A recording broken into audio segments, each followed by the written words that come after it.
October 26th, 1492, 4 in the morning. The Gale Valley in Carinthia. 500 knights in full plate armor sit motionless in the forest. Below them, 12,000 Ottoman raiders sleep in their camp, surrounded by 10,000 Christian captives and wagons of plunder. In 2 hours, the sun will rise behind the knights, and the Ottomans will never see them coming. This is the story of the Battle of Villach, the night ambush that shouldn't have worked. You'll meet Georg von Stein, the commander who bet everything on a forced night march through mountain passes.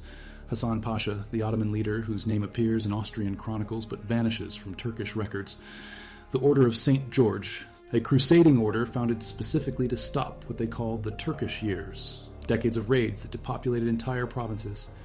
You'll discover why 500 men in Maximilian-style plate armor could physically survive contact with thousands of light cavalry archers, why the number 40,000 appears in every chronicle but makes no logistical sense, and how a 2023 discovery in the Bamberg archives proved this wasn't luck. It was intelligence-led warfare, starting with the question nobody asks: how do you hide 500 men on horseback in the middle of the night? If you value documented military history with primary sources, subscribe. It supports this research. Comment where you're watching from. Now, into the darkness before dawn. The late 15th century. The border between the Holy Roman Empire and the Ottoman Empire isn't a line, it's a wound. From 1453, when Constantinople falls, to 1526 at the Battle of Mohacs, this frontier bleeds continuously. The Ottomans call their raiders a Künstler, light cavalry, fast, mobile, devastating. They cross the mountain passes in autumn after harvest. They burn, they loot, they take captives. 10, 20, sometimes 30,000 people marched back to slave markets in the Balkans. The Austrians call it the Turkeneinfälle, the Turkish invasions. Between 1469 and 1493, Carinthia, the southeastern duchy of Austria, is hit 17 times. 1469. Emperor Frederick III creates the Order of St. George at Millstatt Abbey. Not a ceremonial order, a standing military force, permanent crusaders. Their mission, written into the founding charter, defend the borders of the empire against the Turk. They're given lands, tax exemptions, the right to requisition horses and supplies. In exchange, they maintain full battle readiness year-round. By 1492, the order numbers around 500 knights, supported by perhaps 1,500 infantry and militia. The Ottoman strategy is simple: speed, the Künstler travel light, composite bows, sabers, minimal armor. They can cover 80 kilometers a day. They hit a town at dawn, take what they can carry, and vanish before heavy cavalry can respond. The Christian counter-strategy has failed for 20 years. By the time the alarm reaches Vienna or Graz, by the time the Imperial Army musters, the raiders are already retreating through the mountain passes. You can't catch them. You can only bury the dead and count the missing. But the Order of St. George doesn't wait for Vienna.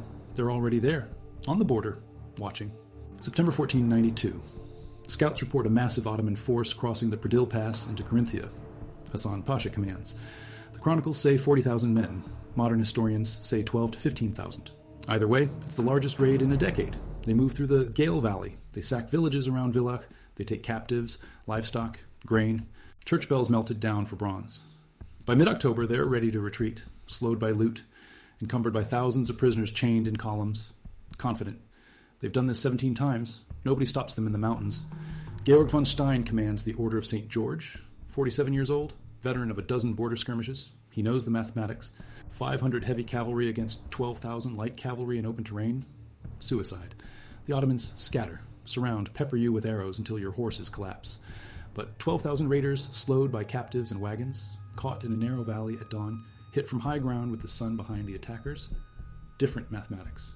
October 25th, night. Von Stein makes the decision: forced march. The order moves out from their staging area near Federon Castle. 500 knights, full Maximilian-style plate armor, 25 to 30 kilograms of high-carbon steel with fluted surfaces. Horses bred for carrying weight. They move through forest trails in darkness. No torches, no noise. The 2023 discovery in the Bamberg archives, Bamberg owned Villach in 1492, revealed payment records for mountain guides. Local peasants who knew every deer path, every ridgeline. This wasn't a blundering night march. It was guided, planned, intelligence-led. They reach the high ground above the Ottoman camp at 2 in the morning, and they wait 2 hours in full armor. In October, cold, motionless, because the plan requires dawn, requires the sun. The Ottoman camp sits in the valley floor between Villach and the Tarvis Pass. 12,000 men, maybe 15. Tents arranged in the traditional pattern. Command center in the middle, cavalry units in concentric rings, captives and loot wagons at the perimeter, sentries posted. But they're watching the roads, the passes. Nobody watches the forested ridges. Why would they? Heavy cavalry doesn't move at night, can't move at night. Except when it does, 4 a.m. First light, not sunrise yet, just the gray pre-dawn glow. The Ottomans begin to stir, fires lit, horses fed. The camp preparing to move. This is the moment, the window. They're awake but not organized, scattered but not mounted. Von Stein gives the signal. 500 knights in wedge formation. The keel, the most heavily armored at the point. They come down the slope at a trot, not a gallop, not yet, controlled. The ground is uneven. A broken leg ends a horse, ends the charge. They cover 300 meters before the first Ottoman sentry sees them. Shouts, alarm, chaos. The sun breaks the eastern horizon, directly behind the charging knights. The Ottomans look up the slope and see silhouettes, black shapes against blinding light. They can't count them, can't see details, can't aim. The composite boughs, sinew, wood, and horn, glued together, are affected by the morning mist rising from the Gale River. The glue softens, draw weight drops. Arrows that should penetrate leather bounce off fluted steel plate. The wedge hits the Ottoman center at full gallop. 2,000 pounds of horse and armored knight moving at 30 kilometers per hour. The impact is physical, audible. The Achenschler are light cavalry. They're designed to skirmish, retreat, harass, not to stand and receive a charge from men who outweigh them 3-1. The center collapses. The wedge drives through, heading for the command tent, for Hassan Pasha's twos, the horsehair standard that marks Ottoman command. Hassan Pasha is not in the tent. He's already mounted, already moving. He sees immediately what's happening. He's outnumbered in the wrong way. His 12,000 are scattered across a valley floor. The 500 are concentrated in a single point of impact. He can't rally, can't form lines. The captives are panicking. The wagons are blocking movement, and more knights are coming. Count Sigismund von Hardegg leads the second wave. Another 200 knights. Then the infantry. 1,500 men pouring down from the ridges. The Ottoman force breaks. Not routes, breaks. Organized units try to retreat toward the Tarvis Pass. Others scatter into the forest. The bottleneck is immediate. The Gale Valley narrows. 12,000 men and 10,000 captives trying to funnel into a mountain pass 3 meters wide. The heavy cavalry pursues. Not fast. They don't need to be fast. The Ottomans are trapped by their own loot, by their own captives, by geography. The killing continues until 9 a.m. 5 hours. The chronicles record 7 to 10,000 Ottoman dead, mostly in the retreat, crushed in the pass, drowned trying to ford the swollen Gale River, killed by freed captives who grab fallen weapons. Hassan Pasha escapes, barely, with perhaps 3,000 men. The rest are dead or captured, Christian losses. Fewer than 100 knights. The plate armor works exactly as designed. Near immunity to arrows, near immunity to saber cuts. A knight in Maximilian armor is a walking tank. Slow, expensive, vulnerable to massed pike formations or artillery. But against light cavalry in close quarters, invincible. The aftermath is immediate and political. News reaches Emperor Frederick III within a week. Then Maximilian I, his son. The miracle of Villach becomes propaganda. Proof that God favors the empire. Proof that the Turk can be beaten. Funding for military reforms flows. The victory doesn't end the Ottoman raids. They continue sporadically until the 1520s, but it ends them in Carinthia. For a generation, the Achenschler avoid the Eastern Alps. The memory is too fresh. The losses, too severe. The number 40,000 appears in every contemporary chronicle. Johann Weikard von Valvassor, writing in 1689, records it. The Chronicon Austriacum records it. Even some Ottoman sources reference great losses in the German lands. But 40,000 makes no sense. The logistics are impossible. Feeding 40,000 horses in the narrow alpine valleys of Carinthia in October? No. Soraya Faroki, professor of Ottoman history at Ludwig Maximilian's University, explains in her 2004 book, The Ottoman Empire and the World Around It, Ottoman raiding parties in the 1490s typically numbered 10 to 15,000. The 40,000 figure is a topos, a rhetorical device, used by terrified local populations to justify imperial aid, used by victorious commanders to magnify their achievement. The real ratio was probably 10-1, still lopsided, still a victory, just not a miracle, but 500 against 12,000 is still impossible, unless you understand the technology. The Maximilian-style plate armor, named for Emperor Maximilian I, who standardized it, is high-carbon steel with fluted surfaces. The fluting isn't decorative, it's structural, like corrugated metal. It increases strength without adding weight. A knight in this armor can move, can fight for hours, can survive impacts that would kill an unarmored man 10 times over. The Wallace Collection in London holds examples. Dr. Tobias Capwell analyzed them in 2021. Conclusion: a knight in full Maximilian plate, properly fitted, is effectively immune to every weapon the Acuncular carried. The composite bow can't penetrate. The saber can't cut through. You'd need a mace, a warhammer, blunt force trauma. But the Acuncular don't carry those. They're raiders, not siege troops. And the wedge formation, the keel, is designed for exactly this scenario: breakthrough, penetration. The point of the wedge is 3 to 5 of the heaviest knights. They absorb the impact, create the gap. The knights behind them widen it, pour through. It's not subtle, it's physics. Mass times velocity. Concentrated force against dispersed resistance. The 2021 archaeological survey near Federon Castle ruins changed everything. 1,500 meters from the traditional battle site, researchers found horse tack, arrowheads, Ottoman patterns, carbon dated to late 15th century. It confirmed the location, confirmed the engagement. Then 2023, the Bamberg archives. Payment records for scouts and mountain guides hired by Georg von Stein in October 1492. Specific names, specific amounts, proof that the night march wasn't improvised. It was planned, days in advance, with local intelligence, with guides who knew the terrain. This wasn't 500 knights stumbling into 12,000 Ottomans and getting lucky. This was an intelligence-led ambush using terrain, timing, and technology to negate numerical superiority. It was asymmetric warfare, 5 centuries before the term existed. But what nobody tells you about that night march is what it actually took, not the plan, the execution. What happens inside 30 kilograms of steel plate when you're trying to move silently through a forest in total darkness? The armor isn't just heavy, it's loud. Every joint, shoulder, elbow, knee, hip, has articulation points, metal on metal. A knight walking normally sounds like a kitchen falling down stairs. Now multiply that by 500. Add horses, iron shoes on rock, leather creaking, bridles jingling. You're not sneaking.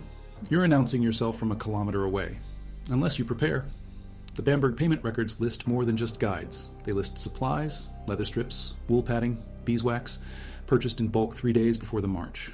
Dr. Johannes Grabmeyer's 2012 analysis of the order's logistics explains what this means. The knights wrapped every articulation point, packed wool between the plates, waxed every friction surface. They muffled the horses' hooves with cloth, removed every piece of decorative metalwork that could clink or rattle, tied down every strap and buckle. This wasn't improvisation. This was doctrine. Standard operating procedure for the Order of St. George when conducting night operations. And the guides weren't random peasants. The payment records list names. Hans Kreutzberger, Stefan Myrtle, Jakob Weiss, local hunters. Men who moved through these forests at night tracking deer and boar. Men who knew which paths had loose stones, which slopes had stable footing, which ridges offered concealment. Von Stein hired 8 of them, 1 guide for every 60 knights. They moved in column, single file in places. The guides walked ahead, testing the ground, marking obstacles with hand signals the knights had drilled to recognize. The march covered 12 kilometers, through forest, up slopes, around rock formations, in October darkness, no moon that night, cloud cover. Visibility maybe 10 meters. They moved for 4 hours, from 10 at night until 2 in the morning.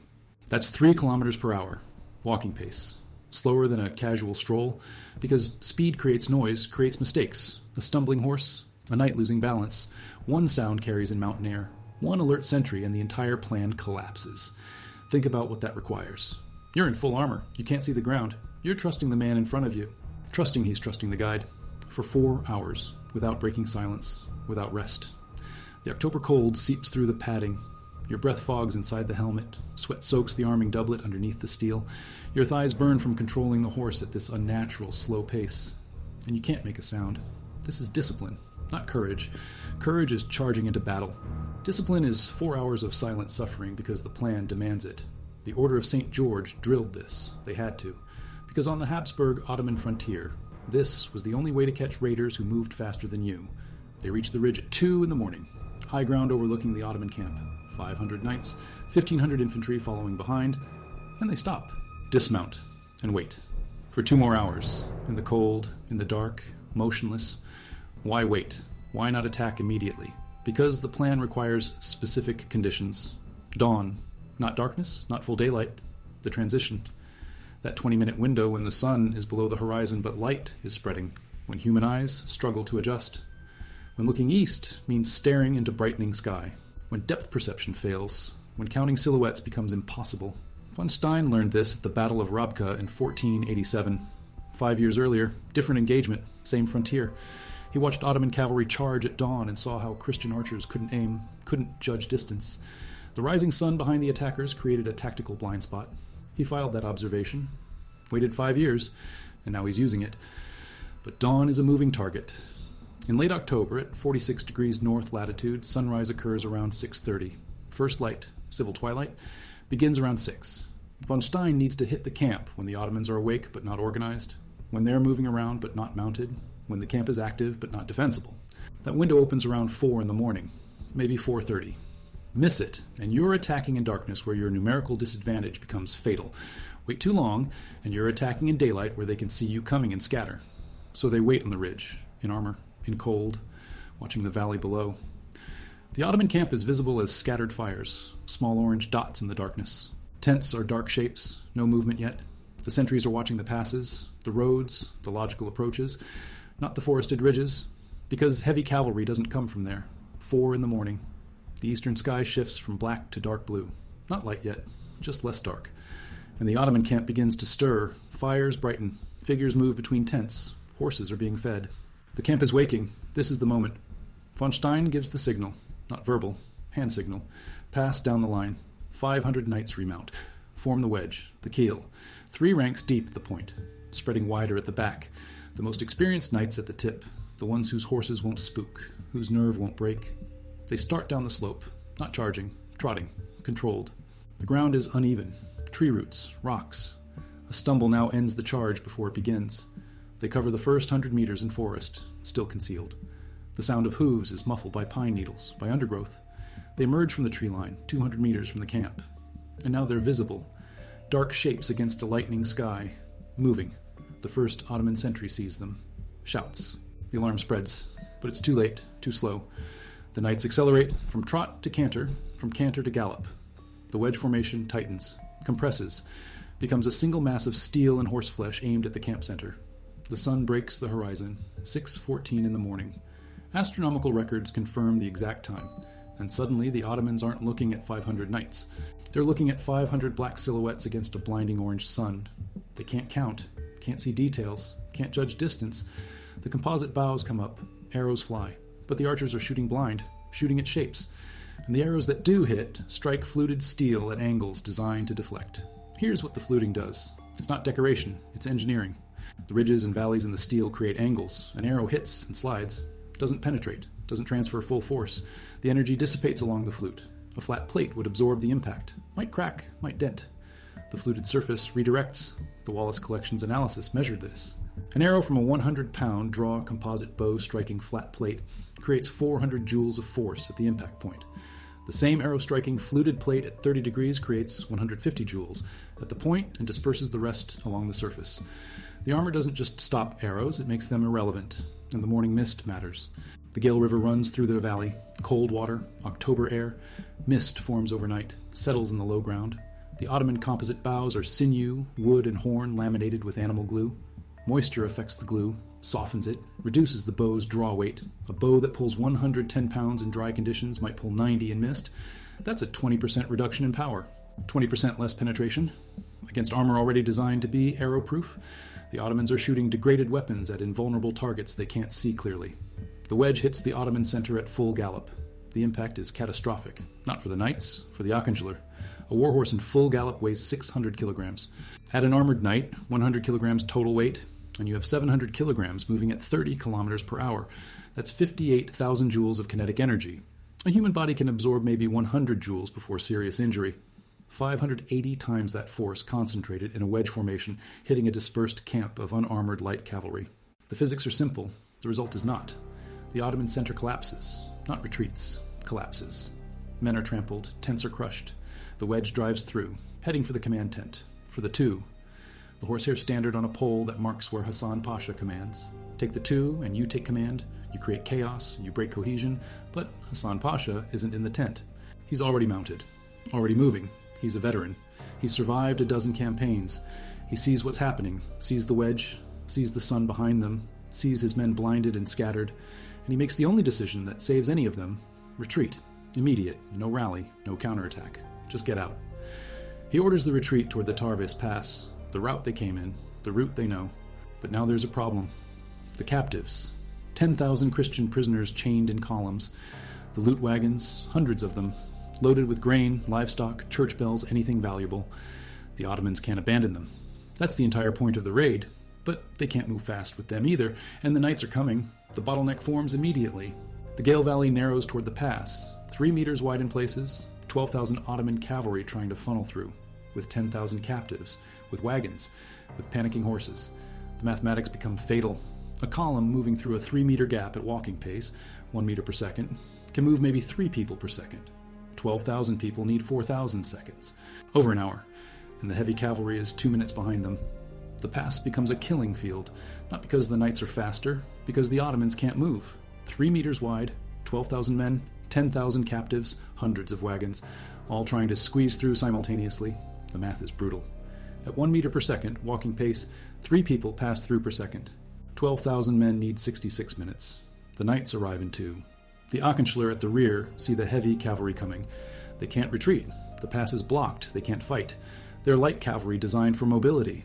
Trapped against geography, some try to scatter into the forest, uphill, in October mud, on exhausted horses. The knights don't chase, don't need to. The freed captives do it for them. 10,000 Christian prisoners, chained for weeks, marched through mountain passes, watching their villages burn, their families taken. Now the chains are breaking. Ottoman guards are fleeing. And there are weapons everywhere. Dropped sabers, fallen bows, spears. The captives aren't soldiers. They're farmers, blacksmiths, merchants. But they're armed. And they're angry. The chronicles don't dwell on this part. They mention it briefly. The freed Christians took vengeance. One sentence. But that sentence represents hours. The Ottoman rearguard, caught between advancing knights and armed captives, disintegrates. Some surrender. Most die. The ones who make it into the pass find worse. A human stampede. Men crushed against rock walls. Horses trampling fallen riders. Wagons overturned, blocking the path, creating new bottlenecks. The Gale River runs parallel to the pass, swollen from October rains. Cold, fast. Some Ottomans try to ford it. Horses lose footing. Riders in wet clothing sink. The current takes them downstream. Bodies wash up for days afterward. Local records from Villach mention the recovery efforts. Dozens of corpses, Ottoman equipment, scattered along the riverbank for kilometers. Hassan Pasha makes it through, with perhaps 3,000 men, maybe less. He abandons everything, the loot, the captives, the wounded. Survival is the only objective. The chronicles say he reached Ottoman territory by early November, 40 kilometers south, through the Predel Pass, back into what's now Slovenia. He never commands another raid into Carinthia. His name appears in Austrian records as the commander at Villach, then vanishes. Ottoman records mention heavy losses in the German lands in 1492. Don't name him, don't detail the defeat. This is how empires remember failure. They don't. The victory gets recorded by the winners. The defeat gets buried by the losers.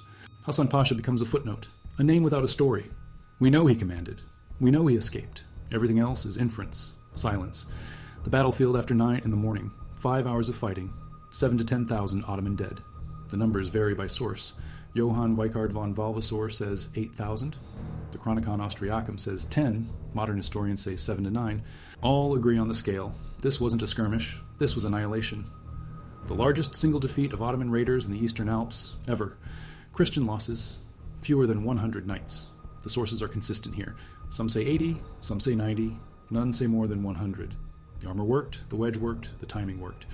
Von Stein's plan, executed perfectly, produced a casualty ratio of 70 to 1, maybe 80 to 1, numbers that seem impossible, that chroniclers inflated to miraculous. But the archaeology supports it.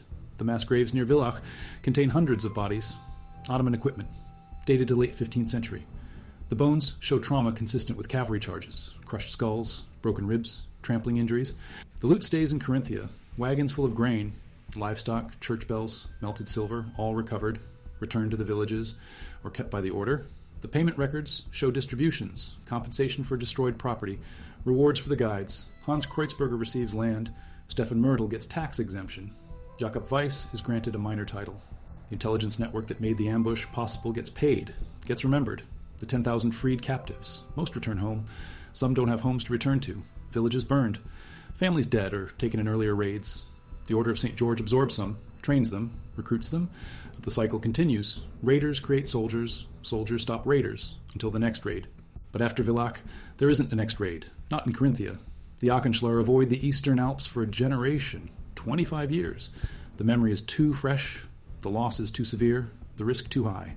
Ottoman strategy shifts. Raids continue into Hungary, into Croatia, into the Balkans, but not into the narrow mountain passes where heavy cavalry can trap you, where geography becomes a weapon, where 500 can kill 12,000, Emperor Frederick III receives news within a week, then Maximilian III.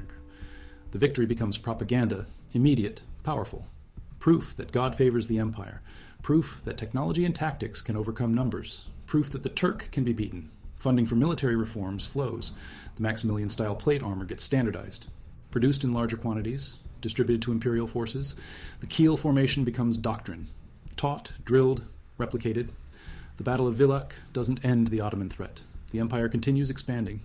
1492 is still decades before the siege of Vienna, before Mohacs, before the peak of Ottoman power in Europe. But Villach proves something, that the expansion isn't inevitable, that the raiders aren't invincible, that preparation, intelligence, and technology can negate numerical superiority. 5 centuries before modern military doctrine codifies these principles, von Stein demonstrates them. In darkness, in silence, in a forest above the Gale Valley. The question nobody asks afterward is the obvious one. Why didn't the Ottomans adapt? Why didn't they change tactics after Villach? Why keep using the same raiding strategy that failed so catastrophically? The answer is they did adapt, just not in Carinthia. They avoided the trap, went elsewhere, where geography favored speed over armor, where heavy cavalry couldn't corner them. The adaptation was strategic, not tactical. Don't fight where you lose. Fight where you win. But that adaptation took time, took losses, took a night ambush that killed thousands. And in that gap, that 25-year gap, Carinthia rebuilds, repopulates, fortifies. The wound heals. Partially. The border is still a border, still dangerous, but no longer bleeding. The Turkish years end, not everywhere, just here, in this corner of the Alps, where 500 nights prove that numbers aren't everything, that preparation matters, that intelligence wins wars, that geography is a weapon, that dawn is a tactical advantage, that silence is survival, and that sometimes, just sometimes, 500 can beat 12,000, if they're willing to march through darkness, to wait in cold, to charge into the sun, to turn mathematics into physics, to make armor into doctrine, to transform a bottleneck into a graveyard, to win not by being stronger, but by being smarter, by being there first, by knowing the terrain, by choosing the moment, by executing perfectly, by refusing to accept that numerical superiority determines outcomes. The Battle of Villach, October 26, 1492. The night ambush that worked. Because someone asked the question nobody else asked, and then answered it, in darkness, in silence, in steel. The victory at Villach wasn't the end of Georg von Stein's story. It was the beginning of a question that haunted him for the rest of his life. Because after the battle, after the bodies were counted and the captives freed, von Stein did something unusual for a medieval commander. He interviewed the survivors, Ottoman prisoners, Christian captives who'd been inside the enemy camp. He wanted to know why it worked. Not just that it worked. Why? The answer changed how the Holy Roman Empire fought wars for the next 30 years. Because von Stein discovered something the chronicles never mention. The Ottomans knew the knights were coming. Not the exact timing, not the exact location, but they knew. 3 days before the ambush, Ottoman scouts reported Christian heavy cavalry movements near Federon. Hassan Pasha received the intelligence and dismissed it, because heavy cavalry doesn't move at night, can't move at night. The assumption killed his army. This is the part of Villach that matters for military history. Not the charge, not the armor, not even the dawn timing. The intelligence failure. Von Stein's 2023 discovery in the Bamberg archives revealed more than payment records for guides. It revealed a systematic intelligence network. The Order of St. George maintained paid informants in Ottoman-controlled territories, merchants who traveled the trade routes, priests who heard confessions, even Ottoman deserters who'd been given land and protection in exchange for information. The 1492 raid wasn't a surprise. The Order knew it was coming 2 weeks in advance. They knew the route, they knew the target, they knew the approximate size of the force. What they didn't know was the exact timing of the retreat. That required real-time intelligence, which is where the mountain guides become critical. Hans Kreutzberger, Stefan Myrtle, Jakob Weiss. These weren't just pathfinders, they were forward observers. The payment records list them as being hired on October 20th, 5 days before the night march, which means they were already in position, watching the Ottoman camp, counting fires, tracking movement patterns. When the Ottomans began packing wagons on October 25th, the guides sent word, probably through signal fires on distant peaks, a communication system the Order had used for decades. Von Stein received confirmation at sunset on October 25th. The Ottomans would move at dawn on October 26th, which gave him exactly 12 hours. 12 hours to march 12 kilometers in darkness, position his force, and wait for the perfect moment. The margin for error was 0. Arrive too early, and you're sitting on a ridge in darkness with nowhere to retreat if discovered. Arrive too late, and the Ottomans are already moving, already dispersed, already impossible to pin down. He arrived at 2 in the morning, 4 hours to spare. which suggests the march was faster than planned, or the intelligence was slightly off. Either way, von Stein used the extra time. He didn't just wait, he repositioned. The archaeological evidence from 2021 shows 2 distinct concentrations of Christian artifacts near the battle site. The first, higher up the ridge. The second, closer to the tree line. Von Stein moved his force downslope during the waiting period, closer to the camp, reducing the charge distance, maximizing impact velocity, minimizing the time the Ottomans had to react. This is tactical flexibility, the ability to adjust a plan in real time based on conditions.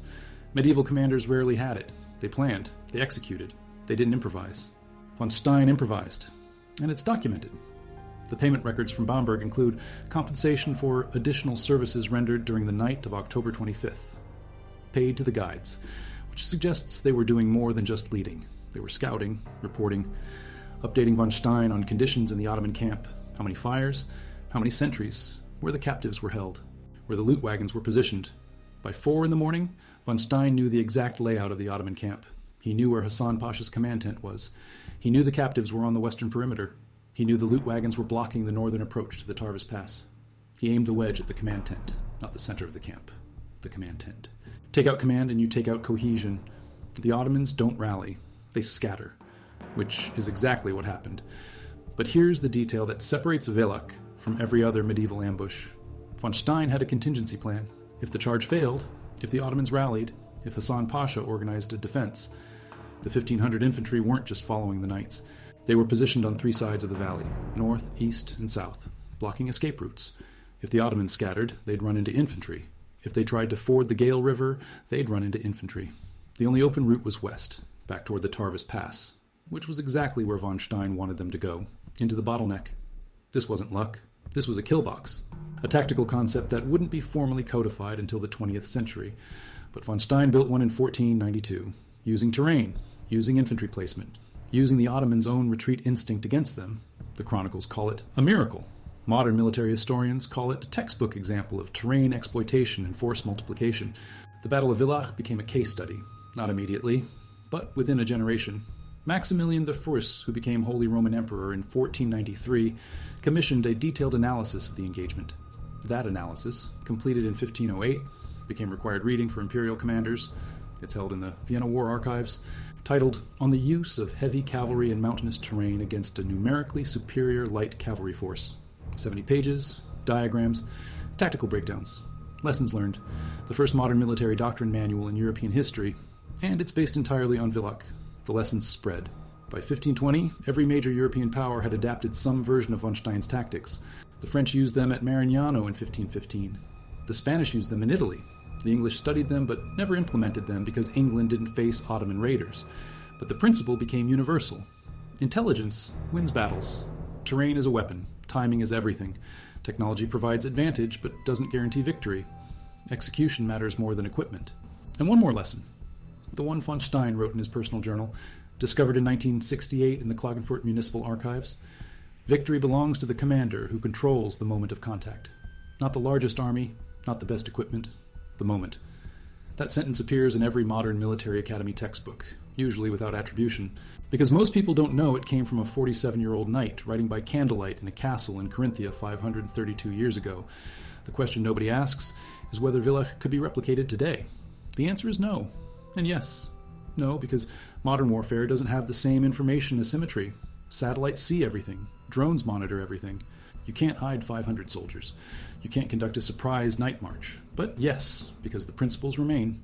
Use intelligence to predict enemy movement. Use terrain to negate numerical advantage. Use timing to create tactical surprise. Control the moment of contact. Those principles don't change.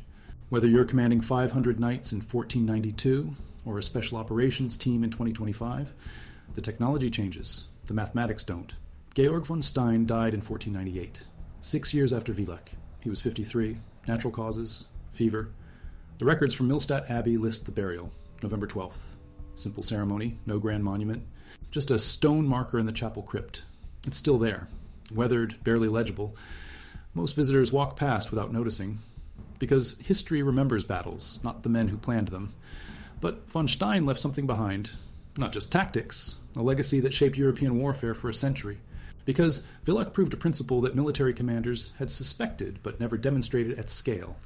that information superiority could overcome material disadvantage, that knowing where your enemy would be mattered more than how many soldiers you had, that the side with better intelligence didn't just have an advantage, it had control. The 1508 manual commissioned by Maximilian, that wasn't just about cavalry charges, it was about intelligence networks, how to recruit informants, how to pay them without creating paper trails that enemies could trace, how to verify information from multiple sources, how to move intelligence from the field to commanders fast enough to matter. The manual devoted 40 of its 70 pages to intelligence operations, only 30 to actual combat tactics. That ratio tells you what Maximilian learned from Villach. The battle was won before the charge. Everything after was execution. And that intelligence network didn't disappear after von Stein died. It expanded. By 1520, the Order of St. George maintained over 200 paid informants across Ottoman territories. Merchants in Belgrade, priests in Sarajevo, even Ottoman officials who'd been compromised through debt or blackmail. The network fed information to Vienna, troop movements, supply routes, internal political conflicts, the kind of intelligence that let the empire anticipate Ottoman strategy years in advance.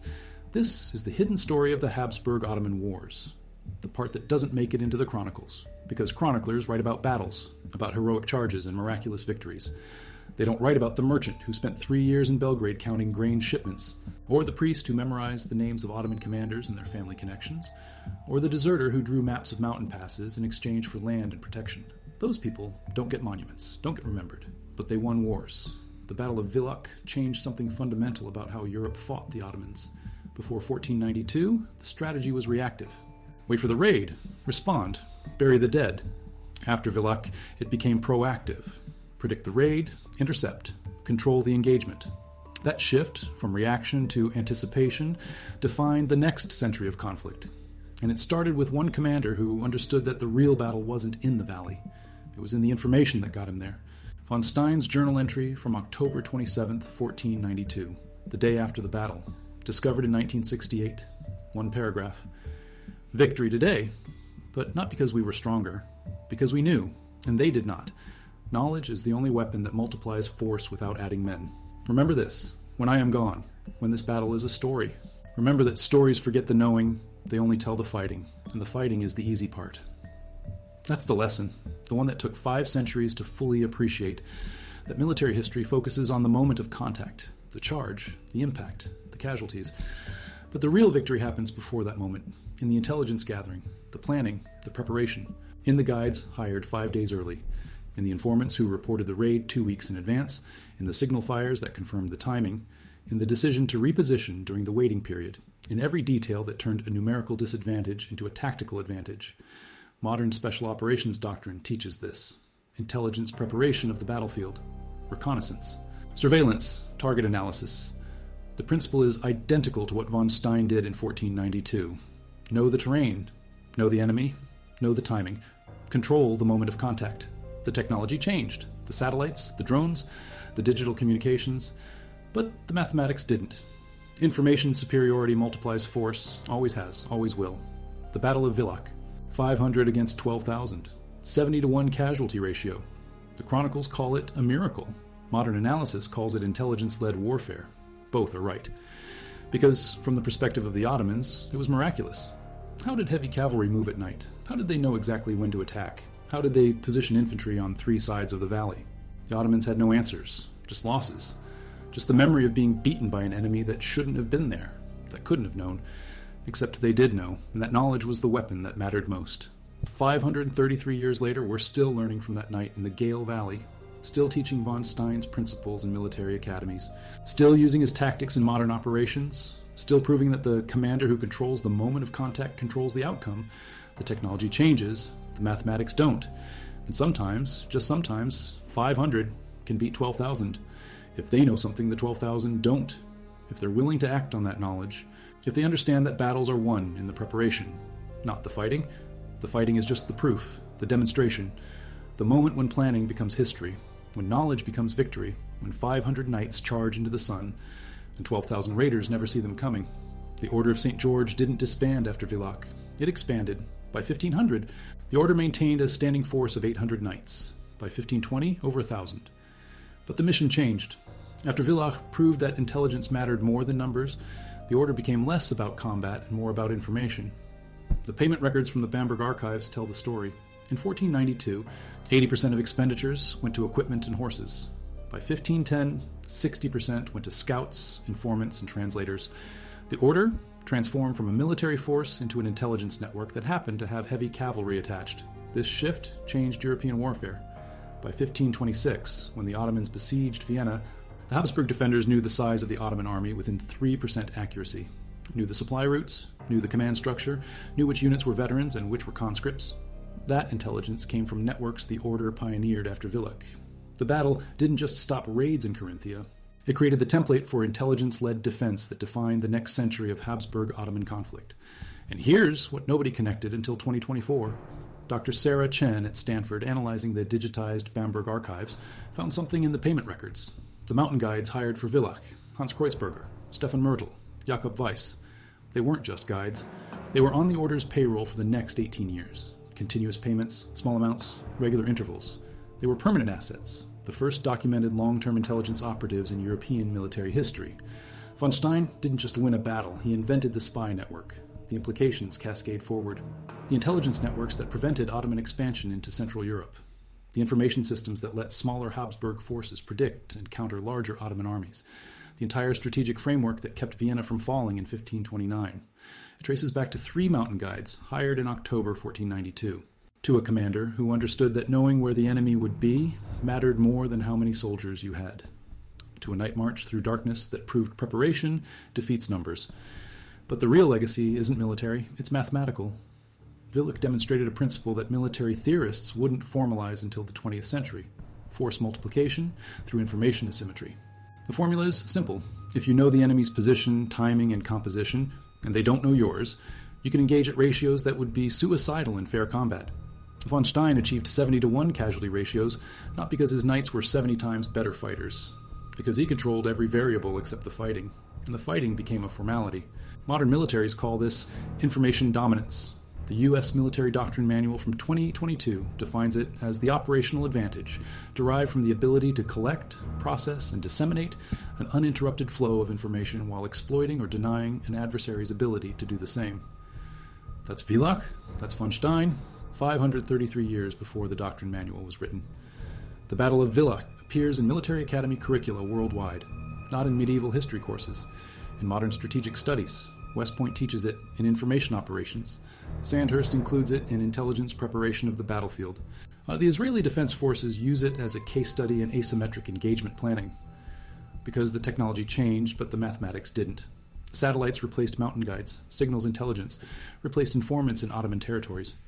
But the principle remains identical.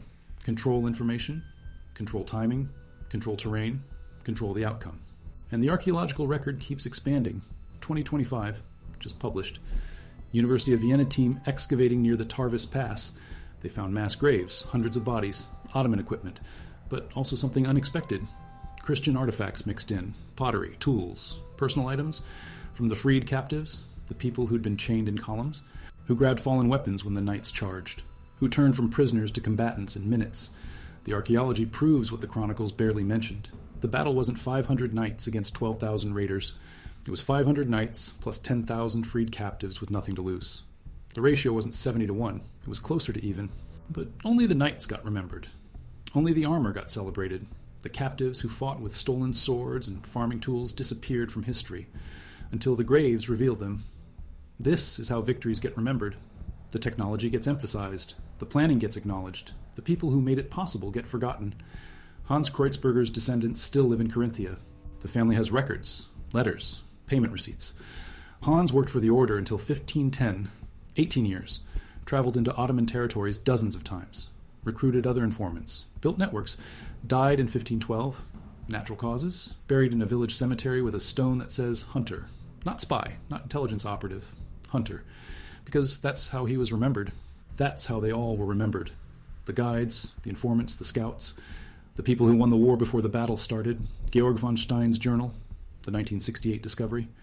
It contains more than tactical observations. It contains names, over 200 of them, people who provided information, who guided night marches, who counted Ottoman campfires from distant ridges, who memorized supply routes and troop movements, who risked execution if discovered. Von Stein recorded them, not for history, for payment verification, for operational continuity. For the next commander, The journal is an intelligence database, the first one in European military history, and it sat in an archive for 456 years before anyone recognized what it was. The question nobody asks is why it took so long. Why did it take until 2024 for someone to connect the payment records to long-term intelligence operations? Why did it take until 2025 for archaeologists to find the freed captives in the mass graves? The answer is simple. We weren't looking. We were focused on the knights, on the armor, on the charge, on the tactical brilliance. We were looking at the fighting, not the knowing, not the preparation, not the people who made the victory possible but didn't wear steel plate. History remembers spectacle. Archaeology reveals structure. 500 knights charging at dawn is spectacle. 200 informants building networks over decades is structure. The spectacle gets chronicled.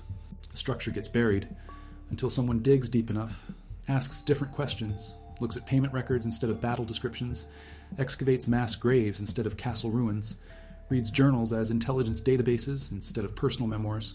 The Battle of Villach, October 26th, 1492, 500 knights, 12,000 raiders, 70 to 1 casualties.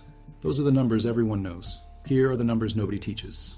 8 mountain guides, 200 long-term informants, 10,000 freed captives who fought, 18 years of continuous intelligence operations, 456 years before the journal was properly analyzed, 533 years before the mass graves were excavated. The victory happened in one dawn. The preparation took decades, and the understanding took centuries, and we're still learning what actually happened in that valley, still discovering who made it possible, still realizing that the story we've been telling is incomplete, that the real victory wasn't the charge. It was everything that made the charge inevitable. The knowing, the preparation, the intelligence, the people whose names appear in payment records and nowhere else, who won the battle before the sun rose, who proved that information defeats numbers, always has, always will.